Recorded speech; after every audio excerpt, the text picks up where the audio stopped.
Hi, everybody. Welcome to Queers and Soaps. I'm Tommy, and tonight I'm joined by Gregory, Lynn, Angel, and Eric. Hi. We are here because Knots Landing is sort of streaming.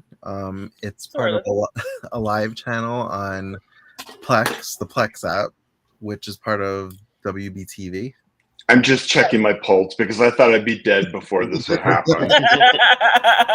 Hey, and if you're up all night and all day, you can watch it 24 hours a day. Mm-hmm. It's a live channel, like those soap opera, like that soap opera channel on Pluto TV. You didn't think I remember that, right?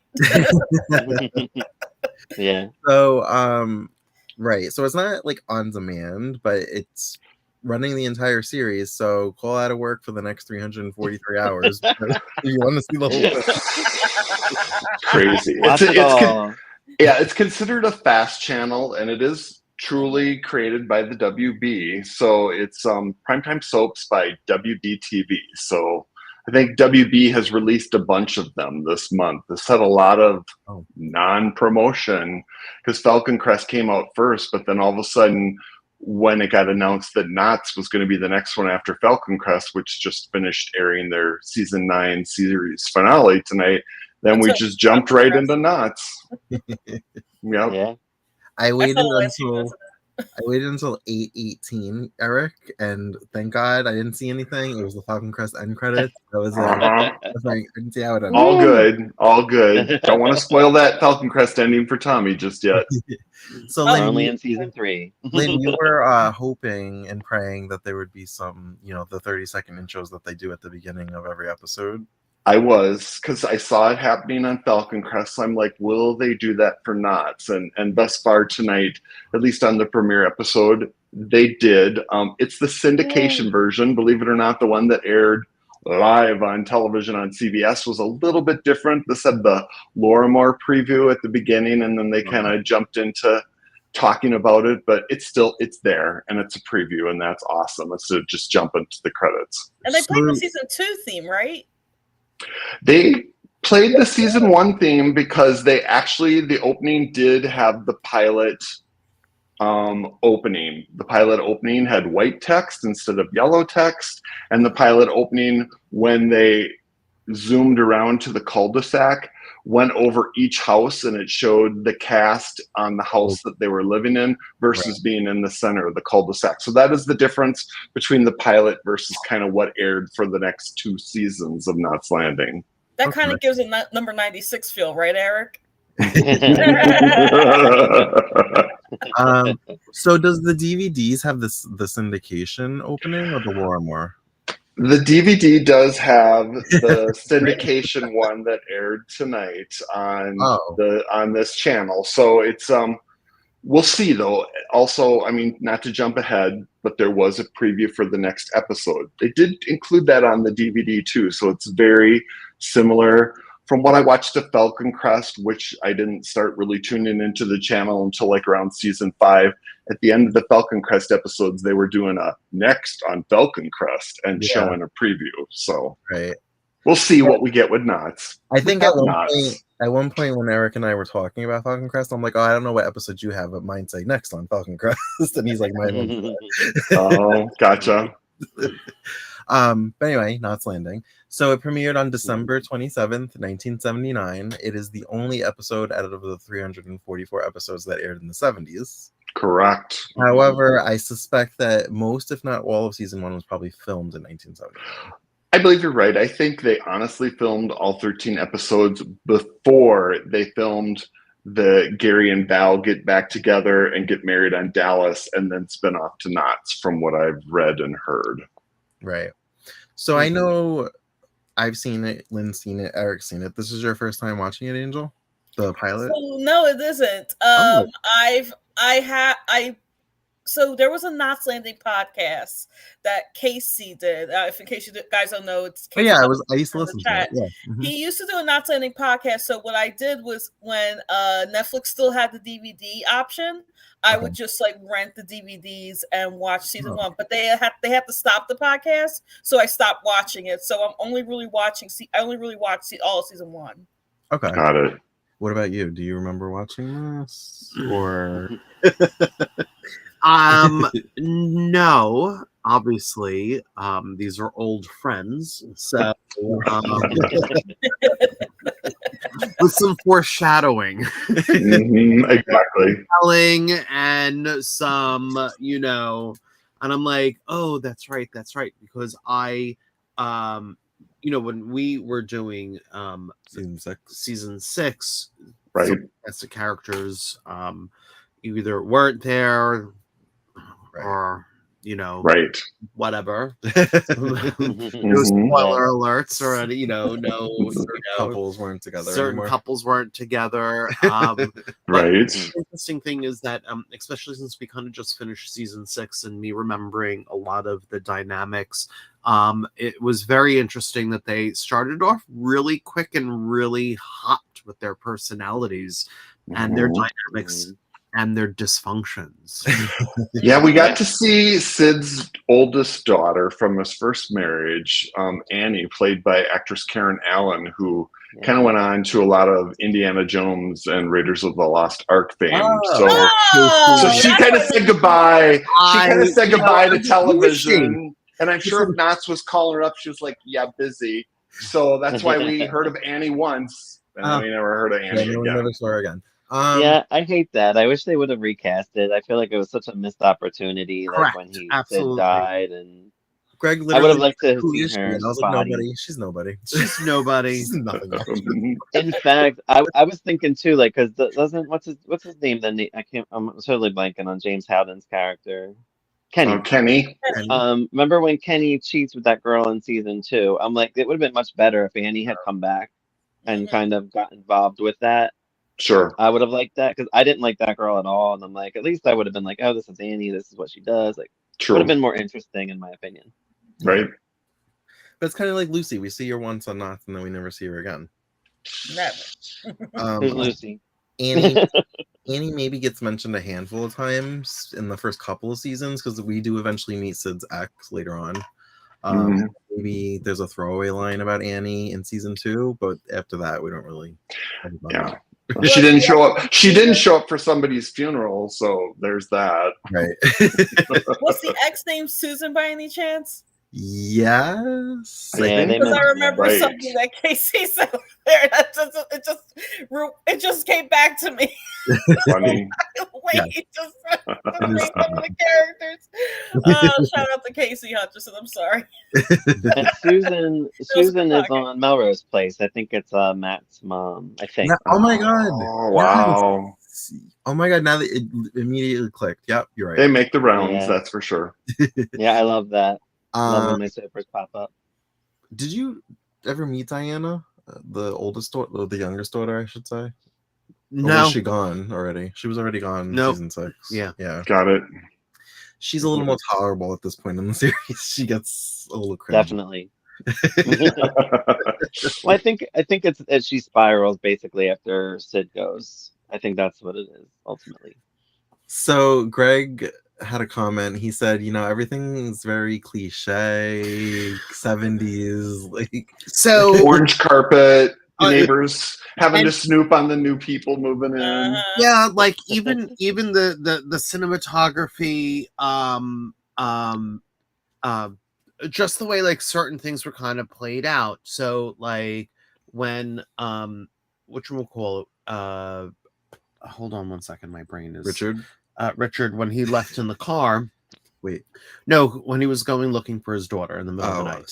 Sid, sorry. Yes. So when Sid was driving out, looking for the car, looking for his daughter in the middle of the night, and then, pulls up at first thing in the morning and, comes out of the car and he has a 5 o'clock shadow already. Obviously that was him. And I'm like, all right, we understood there was a passage of time that happened. We didn't need that extra 5 o'clock shadow. At the ending scene, to show that the Ewings are staying, he's painting his name on the mailbox. And I'm like, all right, those are kind of cheesy. Thoughts on Richard? The lawyer that came? I don't know if it is because I remember stuff in here. Tell me what you think about Richard. He's a creepy creepster. Oh my. He's So like he's aggressively creepy. he's a misogynistic asshole. In life or in actor. No, not the actor, the character. The character, yeah, he's the character. creepy.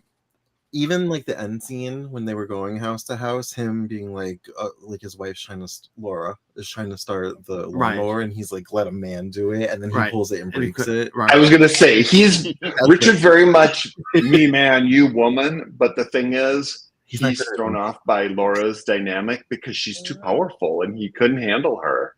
Yeah. Like eventually, because he's not good at anything. Like he's a lawyer, but he's like the worst lawyer ever. No. He's good at cooking, not necessarily running a restaurant, but he's a good cook. We know that much. Well, that's when I said like Richard, and then he leaves. I know. But so then Laura, because he's not good at anything and he's not bringing in the money, decides to go to work, and he's all in his feelings at one point when she decides to go to work, and that's when she gets into real estate. Oh, okay, gotcha. Yes. And he gets like jealous because she's so successful in her real estate career and making more money than her. And yes, it's an ego. It hurts his ego. Gotcha. So yeah, I can't stand Richard for a lot of his time on the series. He's only in the first 4 seasons. I don't like him for maybe the first 2.5 seasons. I like what he brings to the series. He definitely makes it interesting. Right. But I am sad when he leaves because I ended up liking him at the end, and like I guess once you know him, you love him. I guess. It's good character building. Right. Karen loves her some Richard. She will always go to bat for Richard. Not at first though. It took a while for her to warm up because season 2 she wasn't too happy with Richard handling Sid's court case and stuff like that, and he kind of fumbled. But then I think they bonded because of Sid passing away, and then Richard had his mental breakdown and she felt bad for him, and they kind of co-conspirated off of that. Plus Richard was there for her when Sid was in the hospital and doing things like that too, so that kind of made them bond a little bit. Right. I remember that. But back to the pilot. Sure. So well, we have a hello from Hey Kenneth Clark. How are you doing? Hey, Kenneth. Hi, Kenneth. Put it on the screen. Hey, Kenneth. We're excited Knots Landing is streaming. Yeah. Right. Even if it isn't traditional. I mean, it'd be nice if it was on demand, but it's streaming. The show is now finally on television or being aired for the first time in 19 years. It went off the air from SoapNet in 2005. So this has been a long track. Yeah.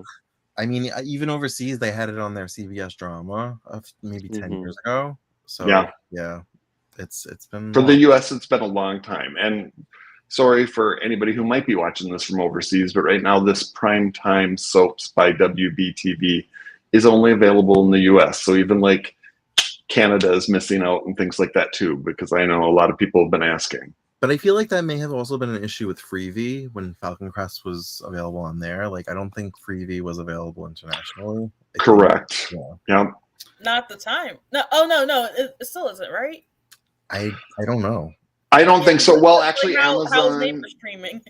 Amazon Freevee stopped even airing. Not airing. I'm sorry. Stopped having on-demand Falcon Crest there like this last March. They had a 2-year contract, and it just abruptly ended. No announcement. It was just gone. And then they just continued to sell digitally seasons 1 through 4. But now this WB channel is back, and you can get it through Amazon Prime Freevee by going under Live TV, and the same thing with Plex. So it's a little confusing and hard for people to find, but it's there. The more people that watch, the more likely we might get it to see all the time. I mean, it'd be great, wouldn't it? It would be great. Totally. So Ken says, guys, do you think SoapNet should come back? And what shows would you want? Of course we want SoapNet to come back. I mean, that'd be amazing. I want it back in a different way, like as a on-demand channel. right? No, I wanted 24 hours, all kinds of soaps. I used to have it. I leave Hallmark Channel on now, but I used to have SoapNet on all the time. I would put it on SoapNet my was phone. Eric was just hitting record on that DVR and recording Yep. everything. Well, that's Yep, how I recorded everything. That's how I found Knots Landing. I couldn't sleep. It was like 3 a.m. and it was on. Yep. And I saw And the guess affair what? happening, and I was like, "What is going on here? These people are crazy." It'll be on at 3 this morning again too if you wake up, Tommy, and turn it on. And you get whatever 24 hours, episode's baby. played. Look at Greg's like, no, thank you, no bueno. Oh, funny. No, and the way that I got roped into all of this is because, you know, when Tommy and I Fell in love.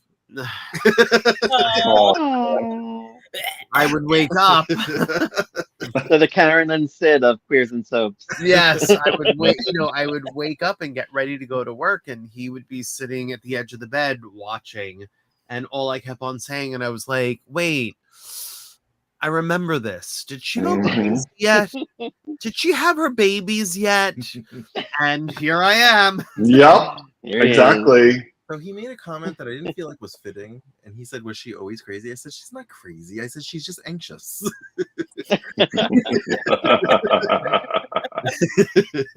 They all have some batshit crazy points.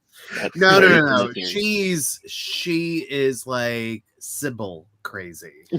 Well, she's intimidated by that neighborhood because look at in this pilot episode. She's like, I don't think we should live here. And she's got the southern accent and they're in bed. And Gary's like, what are you talking about? We shouldn't be here. And I think just being out of Texas or wherever, Tennessee, is a little bit too intimidating. That California lifestyle is a little too fast for Val at first. And not I feel like personalities. Like, I think there are a few people talking to her.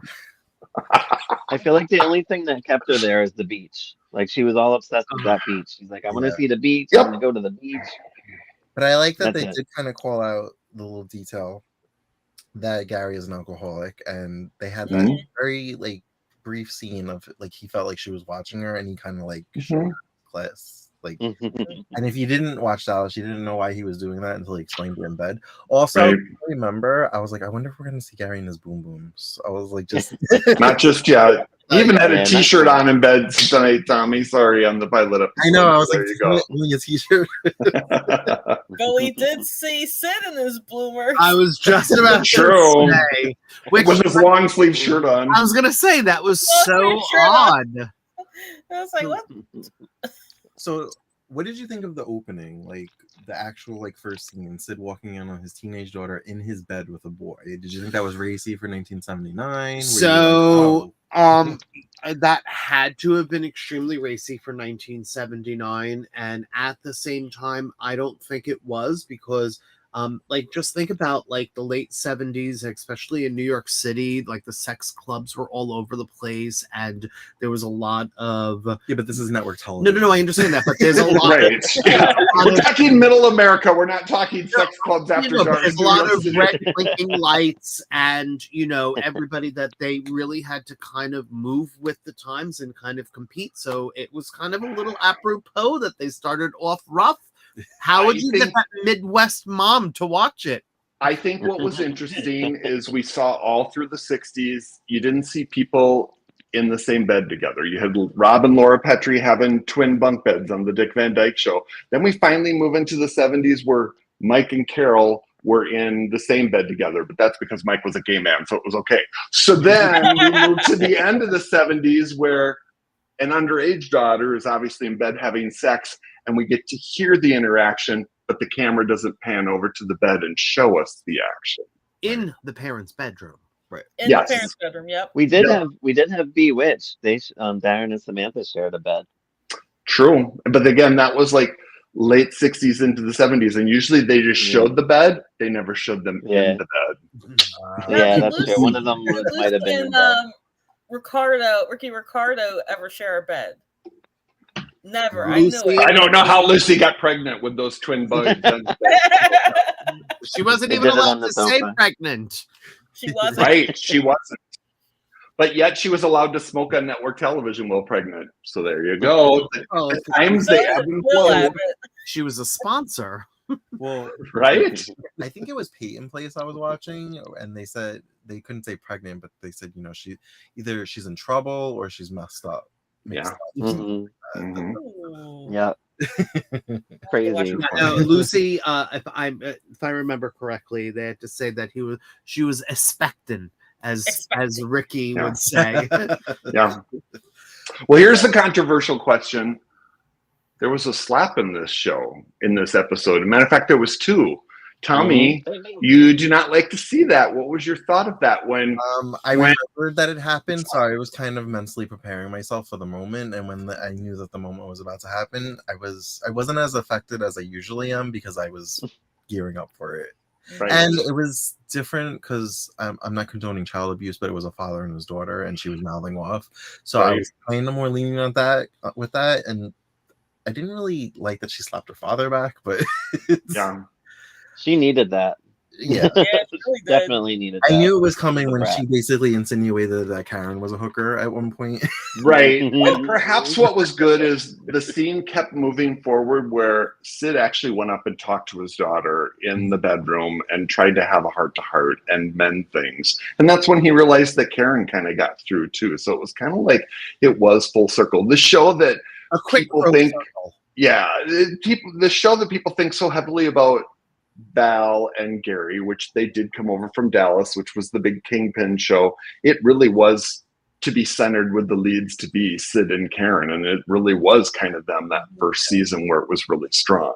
And we saw Bobby. Bobby had his little cameo. Bobby had his cameo. Yep. Yeah. Do that crossover transition because they got married on the last Friday's episode of Dallas, and then the following Thursday they had the Knots premiere and had Bobby there. And boy, they didn't wait long from the preview, the credits, the preview for the next episode, and there's JR right away. So they trotted him out pretty quick. Yeah, I think they wanted to bank on those ratings. They were like, let's have Kristen and Lucy and JR and Bobby. Like, tried to just get everybody on. December 27th, a show on network television would never premiere in this day and age between Christmas and New Year's Eve. Just wouldn't happen. They wouldn't put money behind it.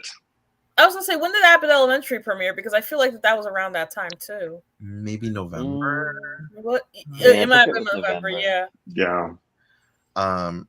And they used to air these hits on Saturday nights. Like I couldn't imagine people staying home on Saturday night to watch the show that would get like 20 million views. You turn on network television now during the holiday time, and all it is like Christmas special after variety special after parade after game show after. They just don't show their regular network programming. It's like, okay, come back in about 3 weeks and maybe your show will be back. Right. Yeah. The fall break. I did enjoy the cinematography effect of how as things got loud, everybody came to the courtyard. Like you know what I'm saying? Like, I mean, to the cul-de-sac. Like, as things were happening, it was just like everybody was out there. So it was a really nice foreshadowing that they are very involved in each other's businesses, whether they want to or not. And everybody has their front door unlocked because Karen, when she went over to get Annie from Kenny, she just walked right in the front door. Nobody locks their door because Kenny's too busy disco dancing with those speakers that are bigger than me standing up. For God's sake, we didn't lock our doors. I like when she tells somebody has a pretty face, and they've said it'll mess it up, and it won't be pretty it won't be pretty anymore. Crazy. You liked them. You thought he was cute, Kenny, right? I thought he was cute. Kenny's cute. He's cute. He's a cutie for sure. All right, Kenny was the original Snapper on The Young and the Restless when it premiered, and then David Hasselhoff took over the role. Really? Pardon? Yep. I was gonna say David Hasselhoff was the recast. Yeah. I didn't know that. Yeah. Oh, I didn't know James Hooten was on Young and the Restless as Snapper. I knew he was on Young and the Restless. I didn't know he was Snapper. And then when he was done with Knots Landing, done meaning they probably wrote him and Ginger off. I don't think it was their choice. Then he was on the Colby season too on ABC. Right. And then I think he was a writer. Space Goblin. Yes. He did write even a little bit at Knots, dabbled a little bit, but you're right. He's done some writing as well too. Yeah, he wrote on Y&R for a while. I was gonna say, I thought I thought I saw his name on the credits. Yeah. Yeah. So yeah, I just to give Greg context, I was like, so Sid is Donna Mills' character Abby's brother. Correct. just to give you some context with that. And then he was like, "Oh, how did he die?" And I was like, "He was like car accident." And I'm like, "Well, not really." I'm like, "He survived the car accident, which made the viewers think that he survived, and then he died during surgery." Right. Yeah. So sorry, spoiler alert. For those watching, see that in a couple days. Right. For those watching the channel nonstop, expect to see Donna about 8 a.m. Yeah, right. But she's there on season 2. She's there on season 2 of the DVD. This DVD, this first one came out in 2006. 13 episodes. It took them 3 years to release season 2, which is why I didn't buy it. I think too much had gone by time span that people lost interest, that the sales weren't there. I also think because of it being on SoapNet for 5 years and then it went off the air, people just took it for granted, and unfortunately, the buck stopped here, and there's been no more media releases since season 2. Now, granted, there's all these covers. Yeah, there's all these rumors about music rights, which really started to happen in season 4 with Lisa Hartman playing CG. I guess we'll see. Everybody's going to have to tune in and see if we hear original music or if the scenes are cut or what happens. See, I thought my bet's on it's going to be there. Yeah, and I thought about that because I'm like, okay, so for 90210, for Jamie Walters, some of his performances were cut, which drove me crazy. Of course. There literally was an episode of him having stage fright, and Donna like finally got him on stage, and then they didn't show the performance because music rights. Right. So also 90210, they cut out whole episodes because of the Peach Pit After Dark. Right. They would have the performers there. Right. Although but they swapped out a lot of music too, didn't they? There's times where like REM was playing and they changed the music and stuff like they did on Felicity and how many other shows too. So I thought, Melrose Place too. So I thought that if that was an issue with Lisa Hartman, that they could cut her performances, which would suck, but at least not. And then I thought about the episode where it opens with her riding a bike and it's her singing. And I'm like, well, they could probably just put stock music in and she'd just be riding her bike. Right. Have to show the opening credits. So. Did she do any original music on there? I think she a lot of it from her own personal album was used, like that Hole in My Heart and a bunch of other songs too that I can't think of off the top of my head, but yes, she did. So New Romance was the song that was playing when she was riding the bike that Tommy's thinking of. And that was on her album too. Was it called Love Must Go? Was that her song of hers, or is that somebody else's song? No, I think you're getting it right. We maybe aren't exactly right on the title, but yes. Okay. If Love Must Go, yeah. Sorry, Lisa, if you're watching. Well, Lisa, I hope it does come because we'd all love to hear you singing again. So let's hope for the best during this. Lisa, even if we have to watch it at Lisa, 3 a.m. Watching, Eric and I loved you on 2000 Malibu Road. She liked when I added her on there. I was like, oh, Hartman liked it. If it's her. I didn't think it was too bad for the commercial breaks, meaning like they didn't seem too long. You got through them. It wasn't an issue. I mean, some of them were kind of jarring. All of a sudden, it didn't like fade to black. All of a sudden, the commercial started playing. And like, oh, ouch. I was like, why don't they just put the breaks where the actual commercial breaks are? Right. I hate that. Yeah. I was kind of hoping for 1979 commercials. I was like, I was going to do a whole podcast on the commercials. Little plop plop blizzes, Alka-Seltzer. I literally was like, wait, people commercials? I was like, what did you think they were going to be 1979 commercials? Well, didn't Nick at Night used to do that like long ago, and they had like some retro ads that they would do? So it's been done. Huh. I didn't know that. Lynn, did you record any of the original stuff in the 80s? I'm just curious. You know, I, as a very early teenager, saved up my money and bought a VCR and recorded plenty of daytime soaps, As the World Turns, The Young and the Restless, quite a bit.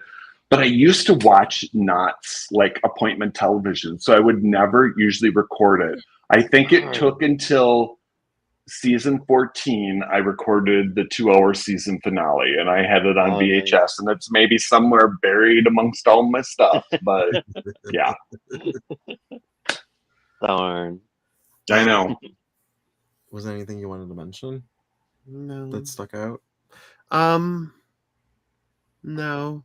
It just kind of was like there was some really nice dynamics, but there was still awkwardness, and obviously it was the pilot, so which is like fine. And do you see the seeds planted already of what they become? Oh yeah, and yeah, absolutely. Like even the Val and Karen friendship, like just the few little moments of her looking at her, touching her, and stopping and saying thank you. That's see where it's going to go for sure.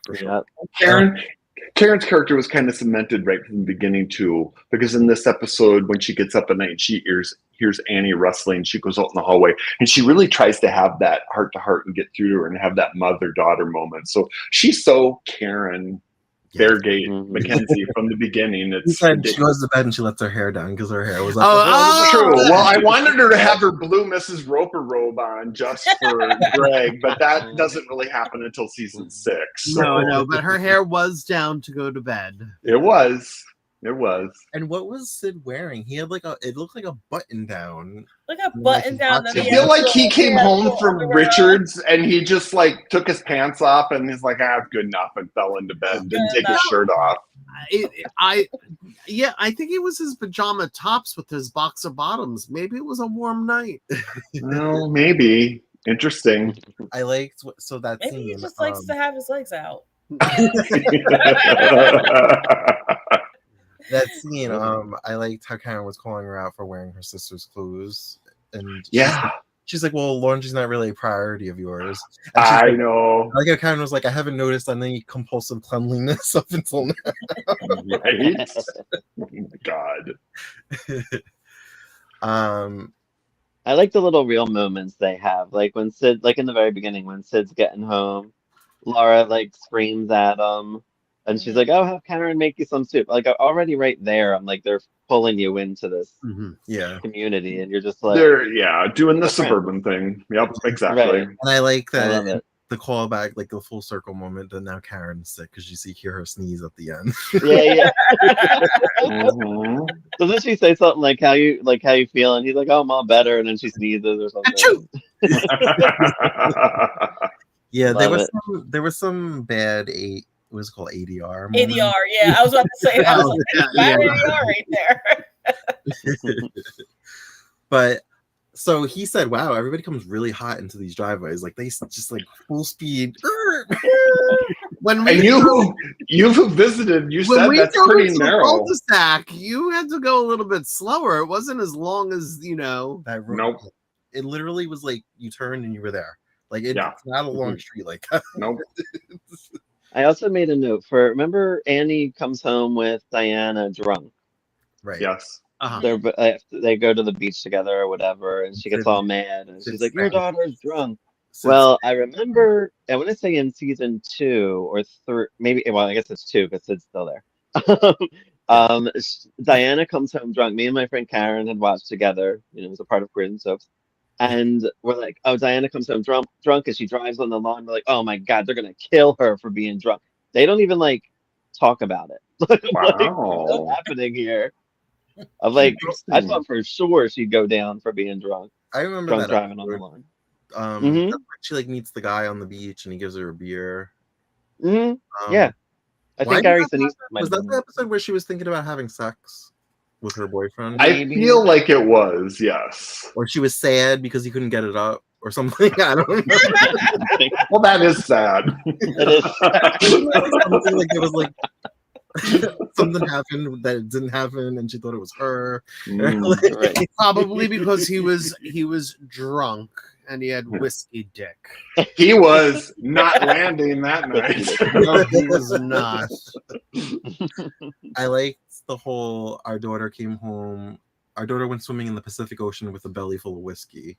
And how do you know she had whiskey? Right? Here. It was really big in 1979. So that's all our 15-year-old daughter drinks is whiskey. Right. So I guess Annie. Yeah, how does every 15-year-old daughter? Annie's supposed to be 17 or 18. 18. So was the drinking age still 18 at that time in 79? It could have been. No, I want to say it was 19. One moment. And then it switched to 21. Yeah, I was about to Google that, but somebody else can Google that. Yeah, I'm pretty sure it was I'll do 19. it. I'm just the pretty face here, so I'll Google it. You're funny. You're funny. It'll be interesting to see what happens. Now, Knott's is going to be turning 45 this December. And when Dallas turned 45, that's when they issued out the HD remastered versions that are now airing on Amazon Prime, as well as you can purchase them that way from iTunes and Amazon Prime. I'm like, will we get that with Knott's? Would that be amazing if that would happen? Right. And that huge reunion they had at the Hollywood show with like over 70 cast members or something crazy that I wasn't able to go to. Right?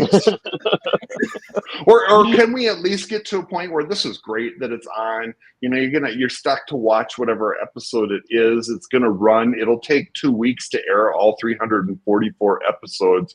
But it's like, wouldn't it be great if the numbers are so good that the WB puts this somewhere where you could watch it on demand? So then people can marathon it themselves and be like, oh, I'm watching 1 through 6, and now in 3 days I'm going to watch 7 through 13, and so on and so forth. Go ahead, Angel. Who owns Knott's Landing? Because I kind of want to. Warner Brothers. So that would be HBO, right? Max, yeah. Yeah. Oh, well, yeah. Yeah, but they don't have it on Max, right? They don't. Warner Brothers Discovery owns Knott's Landing, and I think they might want to be third-party shopping it, and I think that might be a part of the reason why we're seeing what's happening. I could be wrong, good, but I think Dallas was on Max when it was still HBO Max. It wasn't? Mm-hmm. Okay. I don't think so. Talks. There was talks of it, but they didn't do it. They didn't do it? Okay. No. Mm-mm. I was hoping they would. I would keep Max. I got rid of it because it doesn't have soaps. Right. So going back to Kenneth's question, I think I would like if there was just like a streaming app that specifically was just soaps. If it was daytime soaps, sure, vintage primetime soaps like Falcon Crest, Knott's Landing, Paper Dolls, right, like everything, versus an actual network. So if SoapNet became like an app, that would be cool. Sure, and then you could just go in there and pick the show you wanted to watch, and I'd pay for that. I would pay for that. No, exactly. I think a lot of people would. Our lives. Yeah. William J. Bell, give me that. I want to see more 70s soaps too. Like I want to see like Y&R in the 70s. I want to see like all the soaps that were canceled, Somerset, like all of those type things. How to Survive a Marriage. Hopefully are still around. Yeah. I mean, yeah, that's a hard too in the 60s. You wonder if they're still retaining libraries, a lot of this stuff. I think a lot of stuff might have just finally hit the tipping pile. I don't know. Hard telling. Yeah. Isn't that what happened? They said with Procter and Gamble with like Guiding Light and House of Returns that they destroyed all their stuff. I think so. Some of it, I think. Some of it, I think. Damn. Well, even like Greg likes Doctor Who. And on the Wikipedia page, because that show's been on since what, the 50s, 60s? 60s. There's Senior General Hospital. You got to remember that. Okay. Oh, there you go. 63. Boom. So there's actually 97 episodes of Doctor Who, like from the 60s, that are gone because they were destroyed. That's terrible. That is. Apparently they've tried to like audio from some of the missing episodes has been found and like stills from them, but the episodes themselves are just gone. Yeah, I've heard they tried to contact like local, like other countries that may have aired Doctor Who to see if they had like tapes of it, but really, wow. Yep. You know when it disappeared? Did they say? No, because I guess it was like what they used to do with the daytime soaps. They would just like reuse the film or destroy the tape. Oh, right. Kind of like your VCR tape. You just record over it again the next week. Right. Yeah. So Lynn, you had a whole itinerary. Is there anything else you wanted to mention? Well, believe it or not, I've kind of inserted a lot of this stuff. Here's some factoid stuff too. David Jacobs, who wrote this and was executive producer, wrote Dallas first. He came to him with Knott's because it was based on scenes from a marriage, and CBS said, we're looking for something a little bit more glitzy and gritty and power family dynamic. So he wrote up Dallas. That quickly became a hit for CBS, and then CBS said, hey, what was that other show you had? And can we insert a Ewing into it? So that's kind of how it all fast-tracked and came about.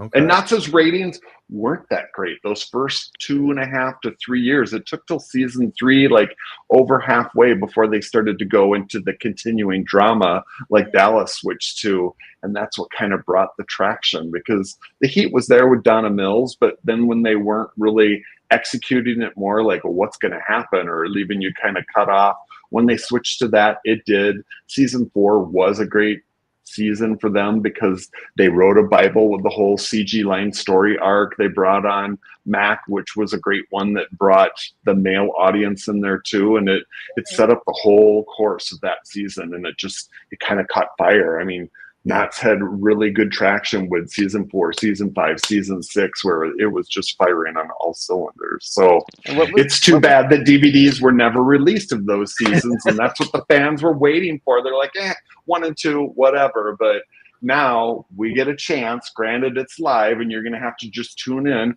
Who knows? We don't know what's going to happen. They could get through this 2 weeks, and poof, it could disappear again, or it could take like a month for it to cycle around, because we don't know what show they're going to air after Knots is done yet. So I was just like searching around Plex, just like clicking on things, and they do have shows on demand. FYI, Growing Pains. I've been looking for Growing Pains forever. Like, that's funny. Just because I love the theme song. But like, yes, I think that's on Tubi now too. Growing is it? Pains. Oh, I think it is. I think they just added it. They also have a few seasons of Baywatch, but Tubi has all the seasons in case you wanted to know. You're welcome. But anyway, so I was clicking around, and so I had mentioned to Lynn earlier. I said, okay, so now that Falcon Crest is done airing, do you think it's going to be on demand? And once they show all of Knots, then they'll have that on demand. And he's like, I don't think so, because the WB is. What did you say? So it's basically they host the server and the WB. It's a live fast channel that's hosted by WB. Here's how I said it. Both Plex and Amazon Freevee have access to this live fast channel. So that's why it's under the live TV section, versus Plex has got this database of all these programming that you can go in and start a movie and watch it on demand, or certain TV series. Yeah. But Knots happens to fall in this Primetime Soaps by WBtv, which is just airing what it's airing, much like a Pluto channel, much like General Hospital Spotlight channel that's out there. And there's episodes from 5 years ago, and you're just coming in where you're coming in. So it's much like it's a, how do I say? It's a cable station that says, okay, here's our channel lineup, and it has these networks, and it's like its own network that's broadcasting, and this is what it's airing during that time, and that's that. Yeah, like Pluto has a Beverly Hills 90210 channel. Yeah. Yep. And Dynasty. Pluto. And there's a Melrose Place channel out there, at least I saw on Plex tonight too, because I started off on that. And I'm like, whoops, wrong channel, back out. Pluto is owned by Paramount, so they have a lot of Paramount Plus content or channels. Yes. That's why they have 90210 and Melrose Place, and they actually, they have YNR, and I don't. Do they have a Bold channel? I know it's under Pluto TV Soaps, but I've only seen Young and the Restless on that channel. Right. Okay. I think what's probably going to happen is they're going to look at numbers and look at watch and make some decisions from this. One of the decisions could be like, well, if there's an audience, maybe we need to make this digitally available for purchase, much like Dallas is, and Melrose Place is, I think, available for digital purchase. Oh, is it? Of those seasons, yes. So it could happen. You know what I mean? If they've done their due diligence to sell and market with those music rates, that's the big thing. Because I don't think there's going to be huge consequences to play the music as a live channel versus when you sell it, much like on a DVD or as an entity.